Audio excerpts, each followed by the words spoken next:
Kamu nggak bisa mengikuti sepenuhnya. Bisa kamu mengikuti amalannya Muqaddam Tsani Habib Abdurrahman Segaf, umur 7 tahun mengkhatamkan Al-Quran dalam 1 rakaat salatnya.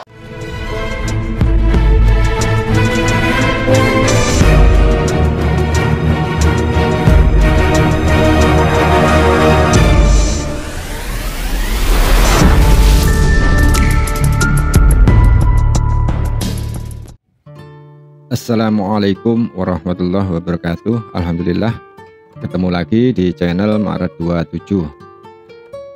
Para sahabat Maret 27 yang dirahmati Allah, semoga kita semua selalu dalam lindungan Allah Subhanahu wa taala, senantiasa mendapatkan limpahan rahmat taufik hidayahnya, dimudahkan segala urusan kita baik di dunia maupun di akhirat.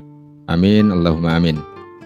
Para habib yang suka mendongeng ya, itu memang kalau mendongeng gak kira-kira ya. Coba simak dongengan mereka, seolah-olah itu tidak ada sesuatu pun yang tidak pernah mereka alami, dan tidak ada sesuatu pun yang tidak mereka ketahui. Semuanya mereka alami dan semuanya mereka ketahui. Ada habib yang hilang akal, ada habib yang waras, ada habib yang alim, ada habib yang bodoh, ada habib yang baik, ada habib yang nakal, tapi semuanya menjadi wali. Bahkan karomahnya itu luar biasa ya. Sudah seperti nabi, bukan hanya seperti nabi, bahkan melebihi nabi. Pengalaman mereka itu juga lengkap, pernah merasakan atau mengalami hidup di dunia, pernah merasakan atau mengalami hidup di dalam kubur, mengalami hidup di akhirat. Pokoknya lengkap, tidak ada kurang sesuatu apapun. Bahkan kata mereka, ada habib yang masih hidup di dunia tapi setiap hari bisa melihat surga, setiap hari melihat neraka, bahkan sampai tidak tidur selama puluhan tahun, teman-teman ya. Kenapa? Katanya karena setiap hari melihat surga, melihat neraka. Kan luar biasa ini, teman-teman ya. Coba kita simak videonya. Kata Habib Ali apa? Ikuti para ulama, ikuti para asrafun soleh, ikuti para ulama-ulama salaf. Amal mereka, ibadah mereka, waraknya mereka, khaufnya mereka, kamu ikuti. Walaupun kita tidak bisa mengikuti sepenuhnya. Siapa yang bisa mengikuti sepenuhnya amalan beliau-beliau? Kamu nggak bisa mengikuti sepenuhnya. Bisa kamu mengikuti amalannya Muqaddam Tsani Habib Abdurrahman Segaf, umur 7 tahun mengkhatamkan Al-Quran dalam 1 rakaat salatnya. Nah teman-teman, awal-awal perkataan Bahar Smith ini manis banget ya. Manis, semanis madu. Lebih manis lagi, mengajak kita untuk mengikuti amalan para ulama, amalan para salafus soleh. Amal mereka, ibadah mereka, ilmu mereka ya, luar biasa teman-teman ya. Meskipun kita tidak bisa mengikuti sepenuhnya, tapi kita berusaha mengikuti mereka ya. Manis tidak perkataan Bahar Smith? Manis banget ya. Tapi ujung-ujungnya itu loh teman-teman. Siapa ulamanya? Siapa salafnya yang dimaksud oleh Bahar Smith? Yaitu Muqaddam Tsani. Siapa itu Muqaddam Tsani? Ya minal habaib teman-teman, dari kalangan habaib. Lalu apa amalannya? Habib itu di umur 7 tahun bisa menghatamkan Al-Quran di 1 rakaat sholatnya. Lantas siapa yang bisa mengikuti? Gak ada yang bisa teman-teman ya. Nabi Muhammad SAW pun tidak bisa mengikuti ya teman-teman. Lalu siapa yang bisa mengikuti? Gak ada. Gak akan ada yang bisa mengikuti ya, kecuali kalau bacanya seperti ini. Hafiz tercepat di dunia.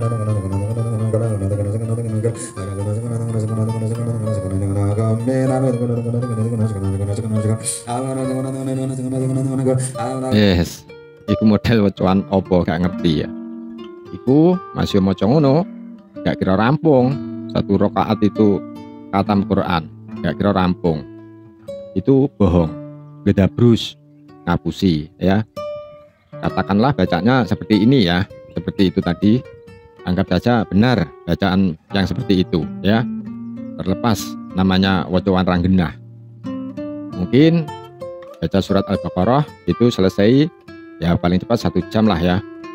Belum lagi baca surat-surat yang lain. Katanya kan 1 rakaat itu khatam Al-Quran.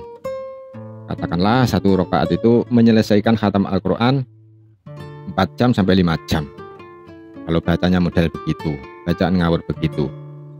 Nah kalau sholat sunnah, rakaatnya cuma 2 rakaat, itu sudah 8 jam teman-teman ya. Sholat opo yang ada jarak waktunya itu 8 jam ya. Yang percaya dongengan ini mbok, yo mikir lah ya. Kalau Imam Syafi'i 7 tahun hafal Al-Quran, tapi kalau Muqaddam Tsani 7 tahun khatam Al-Quran dalam 1 rakaat sholat. Tapi yang mengherankan ya, kenapa Imam Syafi'i lebih diakui ilmunya, diakui dunia dibandingkan Muqaddam Tsani?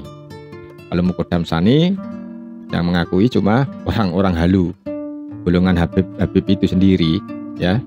Kita lanjutkan videonya. Muqaddam Tsani lam yanam la lailan wala naharan 33 sanatan.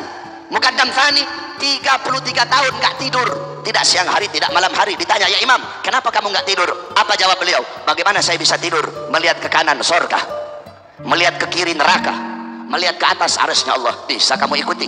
Bisa kamu ikuti Fakhrul Wujud Syekh Abu Bakar bin Salim 40 tahun sholat subuh dengan wudhu isya. Nggak akan ada yang bisa mengikuti habaib teman-teman ya. Pokoknya kalau sudah cerita wali-wali, karomah-karomah wali ya, mereka itu orang yang nomor 1, yang paling baik di dalam sejarah penciptaan manusia.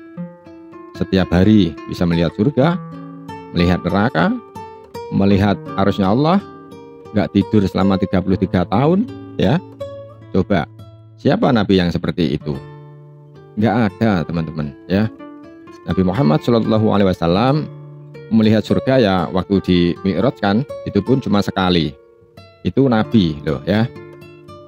Nah ini ada Habib yang katanya sehari bisa 70 kali Mi'raj. Coba kalah nggak nabi ya?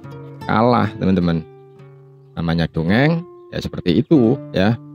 Dongeng itu mengalahkan apa saja. Kalau dongeng mengalahkan Allah pun bisa ya. Bisa lewong dongeng. Di banyak surat Allah Subhanahu wa Ta'ala memperingatkan kita supaya menyiapkan bekal sebelum mati ya. Di dalam surat Al-Imran Allah Subhanahu wa Ta'ala mengatakan, janganlah kalian mati kecuali dalam keadaan beragama Islam. Di ayat-ayat lain lagi Allah mengisahkan orang-orang yang menyesal setelah matinya karena tidak sempat beramal semasa hidupnya. Kemudian di dalam hadis Nabi Muhammad SAW mengatakan taubatnya orang itu diterima sebelum nyawanya berada di kerongkongan. Menurut hadis, menurut Al-Quran, menurut Allah, menurut Nabi seperti itu. Kalau menurut dongeng habaib, ada orang kafir yang sudah mati itu bisa diislamkan. Apa enggak kalah ini namanya? Allah dan Nabi saja kalah. Namanya dongeng ya, itu tadi ya. Dongengan mereka itu enggak kira-kira teman-teman, menembus batas pokoknya ya. Pokoknya batas apapun terabas sudah. Melihat surga setiap hari, melihat neraka setiap hari, melihat arasnya Allah setiap hari, sampai enggak tidur sama sekali selama 33 tahun. Ini manusia apa malaikat ya? Kalau dia omong selalu bermimpi melihat surga, lalu mimpi melihat neraka, lalu mimpi melihat arasnya Allah, itu masih bisa diterima. Namanya mimpi, wajarlah mimpi. Lah ini sadar kalau mimpi ya masih mungkin lah, karena mungkin harapannya bisa masuk surga. Setelah dia membaca kisah tentang kehidupan di surga, akhirnya bermimpi melihat surga. Kemudian setelah membaca tentang hal-hal yang terkait neraka, kemudian takut sampai terbawa mimpi melihat neraka. Kemudian karena kagum akan kebesaran arasnya Allah, setelah membaca tentang kisah arasnya Allah, kemudian bermimpi melihat arasnya Allah. Itu masih mungkin terbawa mimpi, itu masih mungkin. Setelah ini sadar kan setiap hari dan nggak sebentar ya, 33 tahun nggak bisa tidur belas ya, 33 tahun nggak turu. Ini apa namanya kalau nggak gedabus teman-teman? Kalau surga itu kata Allah di dalam hadis qudsi, sesuatu yang tidak pernah dilihat oleh mata, tidak pernah didengar oleh telinga, dan tidak pernah terbesit di dalam hati yang Allah siapkan nanti di akhirat untuk orang-orang yang bertakwa. Karena apa? Saking indahnya surga, saking nikmatnya kehidupan di surga. Kok ini setiap hari melihat surga? Kan ketahuan kedabrusnya teman-teman ya. Masih hidup di dunia, melihat surga. Kedabrus itu. Jangan dipercaya teman-teman ya. Salam waras, salam akal sehat. Barakallahu fikum. Wassalamualaikum warahmatullahi wabarakatuh.